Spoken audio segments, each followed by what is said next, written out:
पुण्यात जेबीएस रुग्णांची संख्या 158 वर, एका दिवसात आढळले 3 नवे रुग्ण, चिंता वाढली.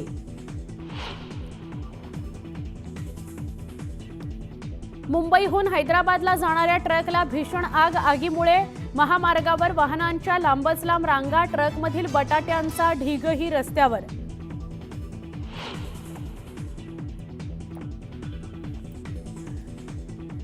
राज्यातील सर्वपक्षीय खासदारांच्या बैठकीला मुहूर्तच मिळेना. दरवर्षी अर्थसंकल्पापूर्वी होणारी खासदार मुख्यमंत्र्यांची बैठक यंदा झालीच नाही.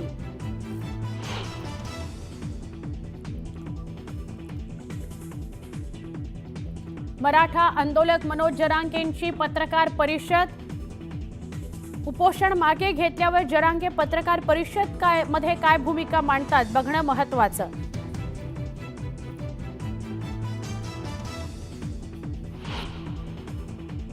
महाकुंभमध्ये झालेल्या चेंगराचेंगरी प्रकरणी आज सुप्रीम कोर्टात सुनावणी. चेंगराचेंगरीत झाला होता 30 भाविकांचा मृत्यू.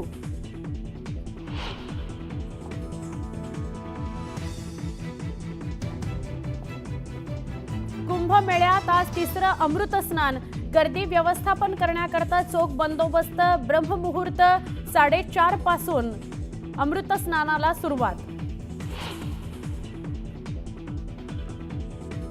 शिवराज राक्षे महेंद्र गायकवाडचं 3 वर्षांकरता निलंबन. महाराष्ट्र कुस्तीगीर संघटनेचे अध्यक्ष माजी खासदार रामदास तडस यांच्याकडून कारवाई.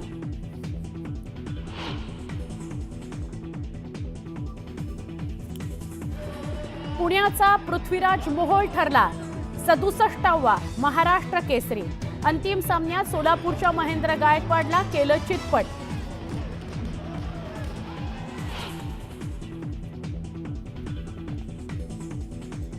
आणि वानखेडेवरील 2020 सामन्यात टीम इंडियाकडून इंग्लंडच्या 150 धावांनी धुव्वा. 5 सामन्यांची मालिका टीम इंडियानं 4-1 जिंकली. अभिषेक शर्माचं खणखणीत शतक.